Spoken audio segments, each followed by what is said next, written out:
Want to welcome all of our listeners back to our year-end Hot Dish podcast, where we're going to do just kind of a little round robin with our great board of directors to talk about kind of where we are right now, what we're looking forward to in the new year, and maybe do a little bit of analysis on what happened in the last election. And so, want to kind of start out and ask my great friend and co-founder Joe Donnelly to maybe offer some words of introduction and give us a sense of what he saw from his vantage point in a very rural and red state of Indiana in this last election. So I'm going to turn it over to you, Joe.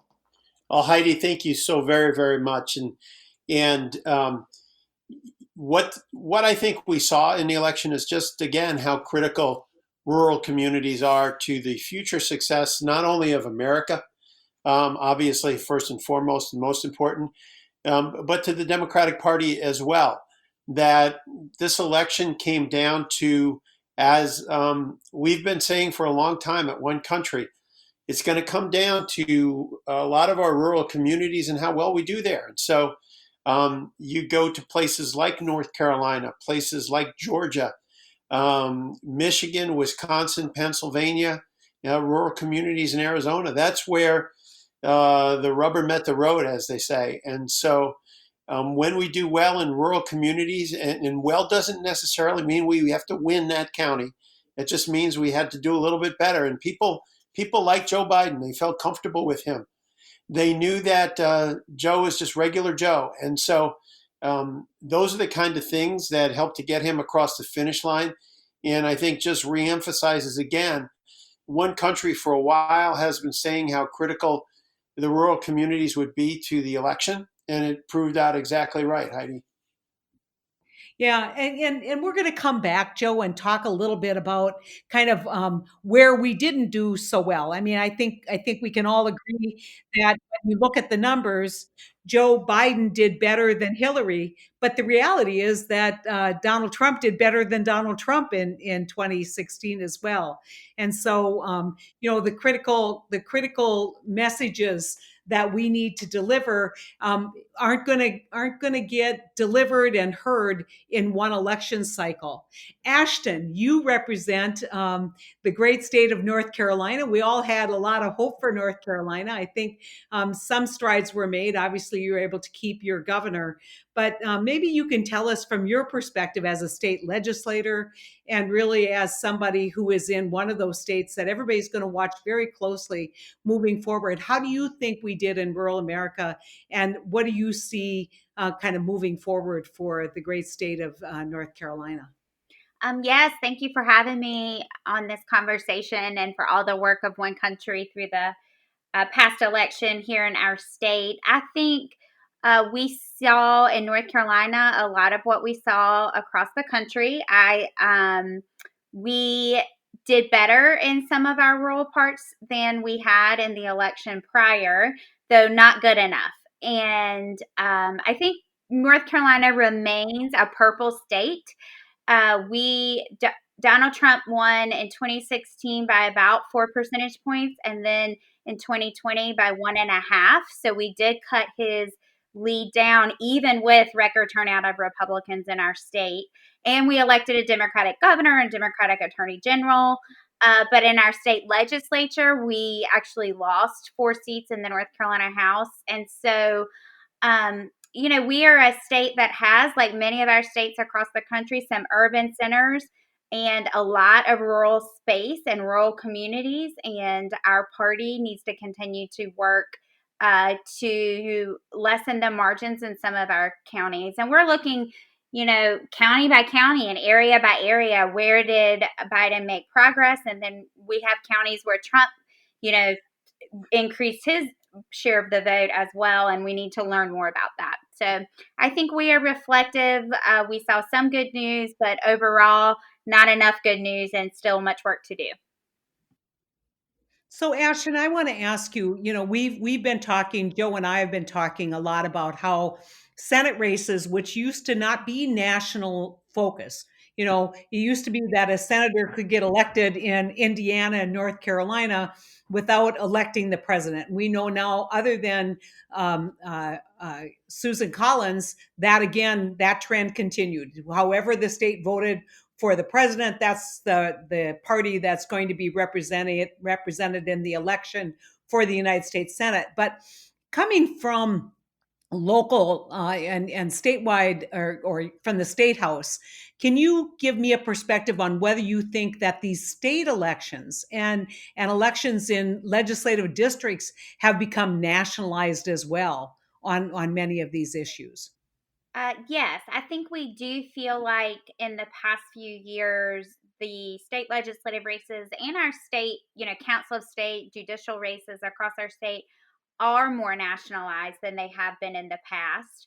And, we elected Democrats as Secretary of State and State Auditor and Attorney General and Governor. So, like, it shows that that is not a done deal. But I do think much more than we would want, people voted up and down the ticket with a national mindset. And so that leads us to much work to do, I think, in communities like mine and across the country. I do have to say that it is encouraging that you saw some split ticket voting. Not that we wanted anyone to vote for President Trump, but you saw some people who were willing to vote for statewide candidates in North Carolina that were Democrats and also voted for Trump, which is very rare, actually. And you saw in Montana, we lost the governorship in Montana. I think had Trump lost Montana, we would have picked up that governor's seat. But North Carolina has been running contrary to trend. But your governor also didn't do as well as what the polls were going to tell us he was going, or told us he would do. So I think we have to analyze what that crossover voting actually looked like in North Carolina. Have you looked at any of that, Ashton? We have, we're waiting for total voter file updates before we are making conclusive decisions or thoughts. But we are looking at that. And even in my county, we have a district that's the same district, and we voted Democrat for county commission and Republican for school board. So, we need to go and talk to those people and learn how and why they're making the decisions they're making. And then use what we learned to think forward.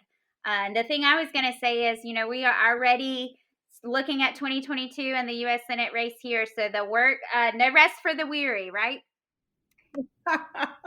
Well, I think there's going to be a lot of competition for the in the primary, probably on both sides, and so you'll have a lot of enthusiasm, and I think a great opportunity again for those of us who at One Country who really care about North Carolina and care about you in particular to know how we can be helpful in delivering a message that could maybe turn some of these counties around that Cal Cunningham lost by big margins, and spend a little more time kind of talking the substance of the issues.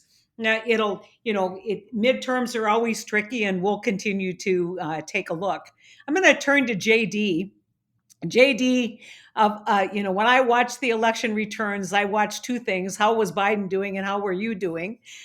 We had great hope, and obviously, the reality is that your the likely opponent we thought you were going to draw, which was Steve King, who is a lightning rod for absolutely being out on the fringe, wasn't the candidate that you got, but yet you still did pretty well in your northern Iowa district. What did you learn this time compared to the last time that you ran, and what kind of vision can you give us here at One Country going forward? Things that you learned that we might be able to expand on and improve on, and kind of make a difference in the next midterm.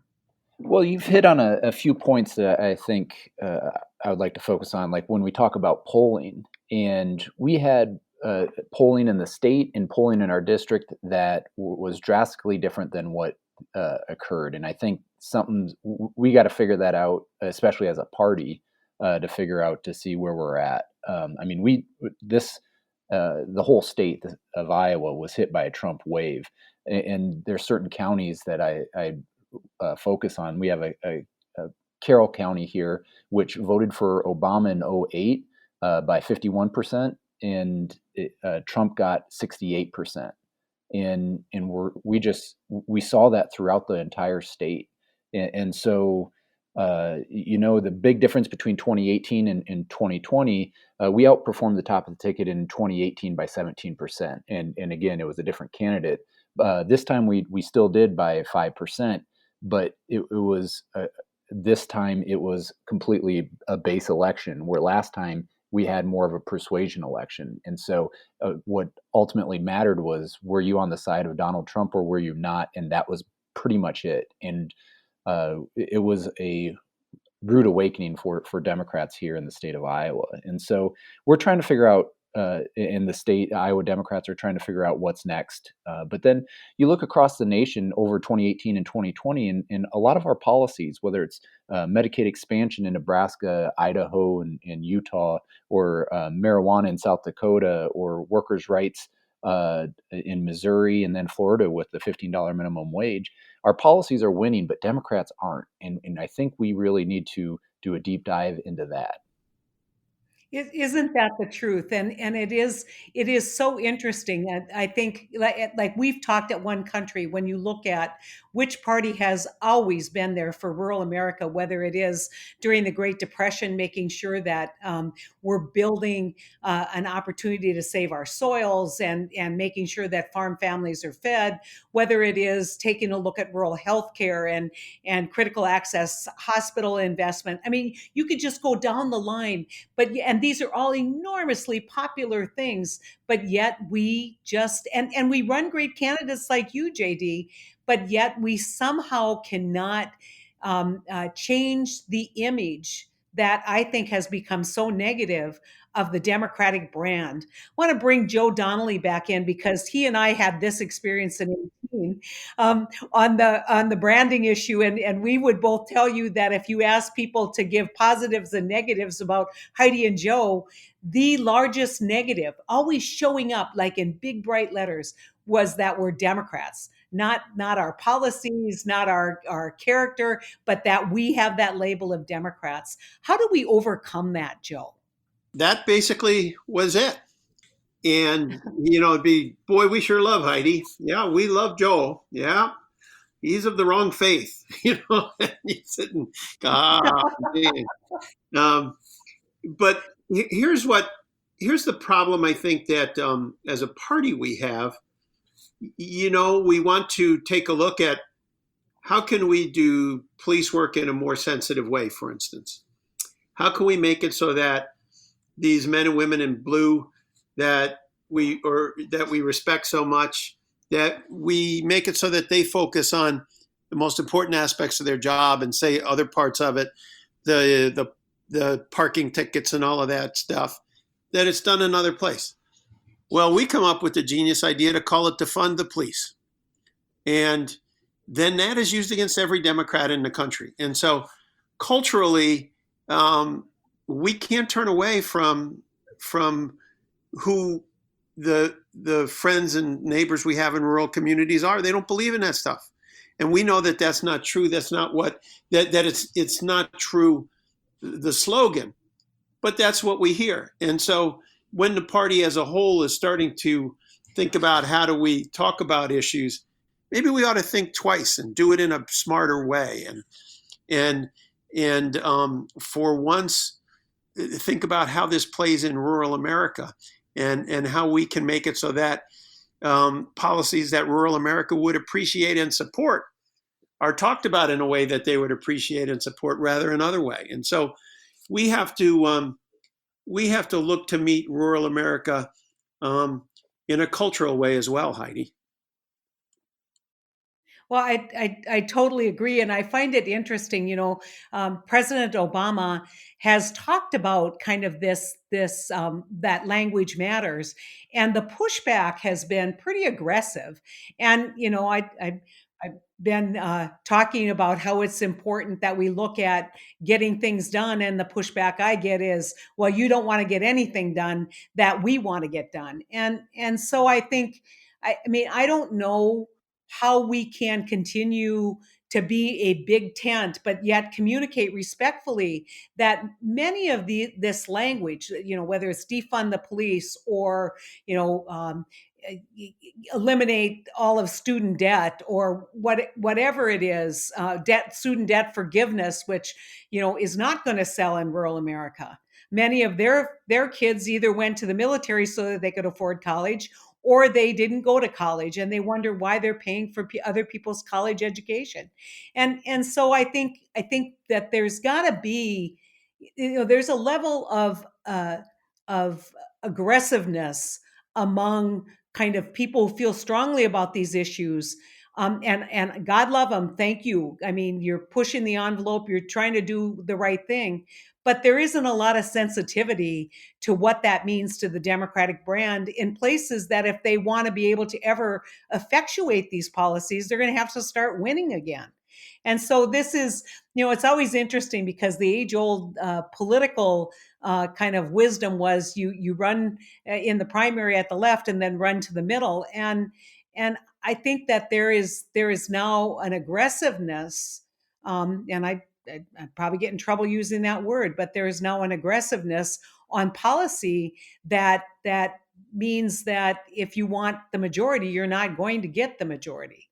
And so I think that it affects not, and that the thing that we need to think about is it affects not only rural Iowa, but it affects whether the North Carolina legislature has Democratic representation when you're in that really, really important year of redistricting. So how did you see kind of that Democratic brand, Ashton, in North Carolina? Are you still hearing it? Are you going to start hearing it again as it amps up for this open Senate seat that you have?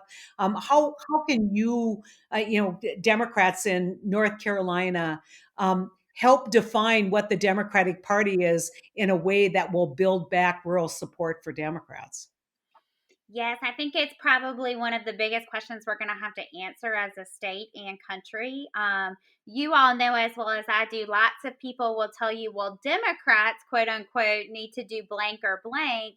And it's difficult it's a huge group of people with all these different, local organizations and statewide organizations. And so I think we are really going to have to look at where are Democrats doing well. And for example, Governor Cooper has been very focused, and I think people trust him at their core to do what's right for the people of our state. And as the elections have become more nationalized, I was working the polls on election day. And that night, as it closed, and there was a pickup truck with several Trump flags, and a man who was also working the polls as it was closing. And people would come out from voting and take their picture with the truck and the Trump flags and celebrate. And I started to ask some questions. And I realized that there's an identity tied to how people are voting right now. And so we can and should talk about the policies we care about, but it's more about the values and the identity of the people of our state. And we need to do a better job creating narratives that value the vast diversity of identities across our state and in the communities of North Carolina. And I hope that that's the work that we will be doing as we move forward and look at our next elections. Well, I think North Carolina, again, is going to be in the center of a lot of national discussion. It is, in fact, I think, a purple state. And we want to know, Ashton, how one country and all of the people who support rural Democrats can help in North Carolina kind of carry that message. But I don't think you can overstate what you just said, that this became about, in many ways, about your cultural identity, kind of where you are, not about your economic interest or your kind of party loyalty. It was about your identity, who you identify with. And so, JD, I think you saw a lot of that in Iowa as well. But Iowa is so interesting because Iowa is a state that we're losing. Indiana used to be a reliably blue state. Back when unions basically voted for Democrats, and then we saw Indiana turn. The question is Ohio become Indiana? And as a farm belt state, what I mean, Trump or Obama won Iowa twice, and Trump now has won it twice. What do you think we can do at one country, but what can the National Democratic Party do to help build back a better opportunity for Democrats like you to win in Iowa again? One thing that I saw, like when we talk about Obama winning this, he had 60 field offices in the state of Iowa, and this year we didn't do door knocking because of the pandemic, and it goes to show like we got to be present, and we're losing in areas, all types of areas, but we're specifically losing in a lot of the mid-sized towns, the 20,000 per people towns, the 10,000 people towns that we used to win in, and I think we need to get back there. I think the other thing we saw from this election is it doesn't matter how much money you raise, you have to have something else to go with it, and we got to find a way to win. And with all that money, with the Senate races that was raised, Biden getting over $1 billion. I mean, in Iowa, all 4 congressional races, the Democrat dramatically outraised their opponent, and so we got to put the candidates in the best case scenario. And what we're seeing, what I would like to see is the roles a little bit more defined, because campaigns come and go, and we can't just rely on a field program that starts maybe in July and goes to November. And so I would like to see the DNC or the state parties really. This takes a lot of money, and we got to fundraise for it. But it seems like it's out there by what happened this election cycle. But we got to have year-round organizers, and that's something that I'm pushing. We have a election for the new Iowa Democratic Party chair coming up, and that's one thing I'm really trying to shape the conversation. And so that's one side of it. The other side of it too, I feel the amount of mis or disinformation that's out there. The majority of the largest radio stations in the state of Iowa have talk radio on it, and it's I mean, it's Rush Limbaugh, it's Sean Hannity, and it's local stuff too, and it's 6-8 hours a day of this stuff, and we just don't have a counter to that. And all the content that you're seeing on Facebook, the top 10 things that are shared most consistently are pretty right wing things on a daily basis, and so I think those things need to be addressed too, because we look at a district like the 4th district, we're actually the #1 district in America that people are engaged on Facebook, both Democrats and Republicans. And so those are some of the things I feel that need to be addressed. But I think the #1 thing we have to do is have, as an organization, make sure we have year-round organizing. Yeah, I think that there's going to be a lot of donors who say we thought we were buying something different than what we got. Obviously, thrilled that Joe Biden is going to be the president. But that's against a backdrop of, in my opinion, somebody who historically will be seen not only as the worst president, but the most dangerous president we've ever had. So it's not like we were running against someone that behaved in a way that challenged us to find differences. This clearly was a person who was incredibly polarizing. Now, whether that works, I mean, Donald Trump, whether that works both on the positive and the negative, if Donald Trump's not on the ballot, do people show up? If Donald Trump does a rally in North Carolina for whoever is the Republican candidate for North Carolina Senate seat, the open Senate seat, does that mean that Trump can kind of have that influence the way he did when he was in office? It's going to be really challenging and interesting. But I want to reiterate and refocus attention on one thing that you said, JD, and that is we have to keep organized. I mean, if there is one part of the political system in the Democratic Party that is starving to death, it is our state party organizations. It's the groups that should be, kind of putting together that kind of effort, being out there, kind of aggressively talking about what Joe Biden's doing. That'll be great for Iowa or North Carolina or Indiana. Really being that spokesperson, that political voice. If you don't have that organization out there and you think it's all going to come top down, it's not. And all the money in the world, and we can all look at that. Cal Cunningham had more money than what he needed. Look at Sarah Gideon up in Maine. She ended up, I think, with like 12 or 14 million dollars more in her campaign coffers, and none of that mattered. And so we're in a different time that needs a different kind of evaluation. And I couldn't agree with you more that that organization that's going to be the voice out there now promoting Joe Biden's practices that are going to be great for rural America. That voice needs to be out there, and it needs to be out there clearly. I did a lot of talk radio in Iowa. For Joe Biden, calling into the radio stations, and got a fair amount of pushback on being a Democrat. But I think the fact that I could kind of talk about issues as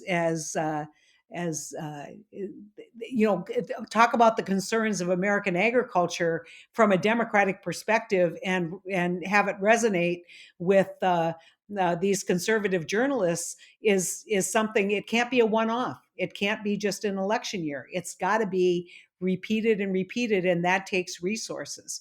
And so, if we have any donors listening, think about kind of that next investment that people are going to make and where that investment needs to be. But to me, the critical part is exactly what you said, JD, and that is building. If we're going to build back better, let's build our party back better, because in many places it has been decimated, and you're not going to have the motivational glue that came with Donald Trump.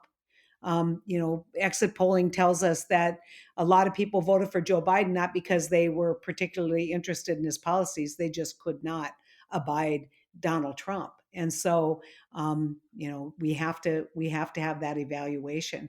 So I think, Ashton, if there is something that we can do for North Carolina, from the perspective of one country, we obviously spent some time with your young people. We're really proud of the work that we did there, One Country Fund.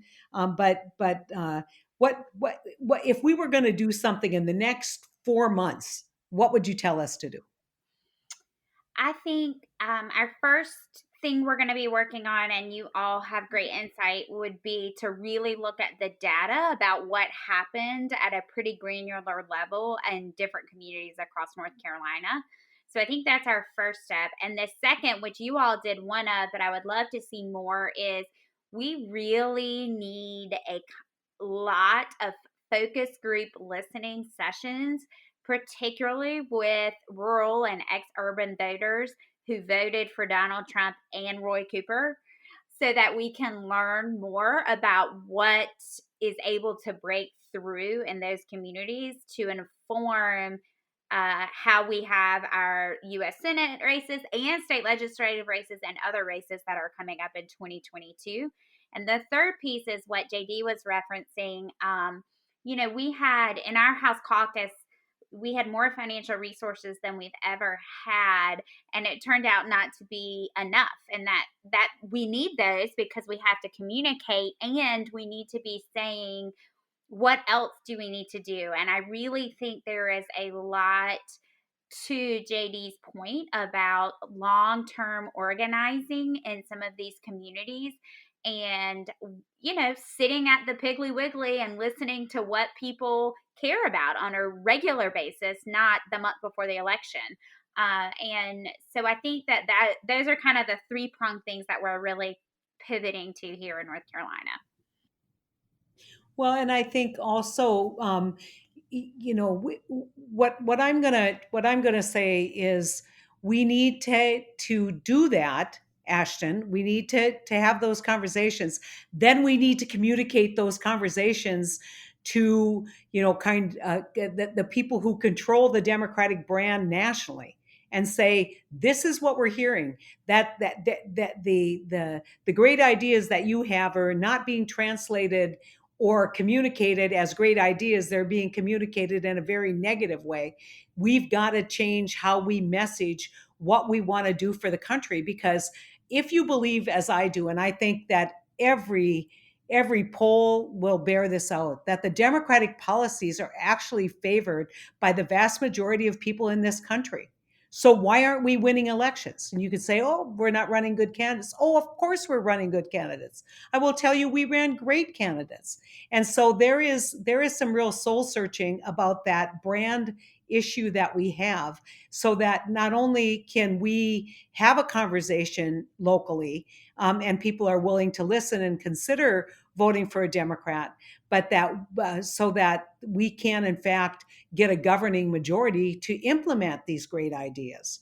And so we're going to, over the next couple months here, take a deep dive at One Country on what happened, be very, very honest about where we didn't do as well as what we thought we should have done, what we need to do in order to kind of reintroduce, as I've said in the past, the Democratic Party to rural America and rural America to the Democratic Party.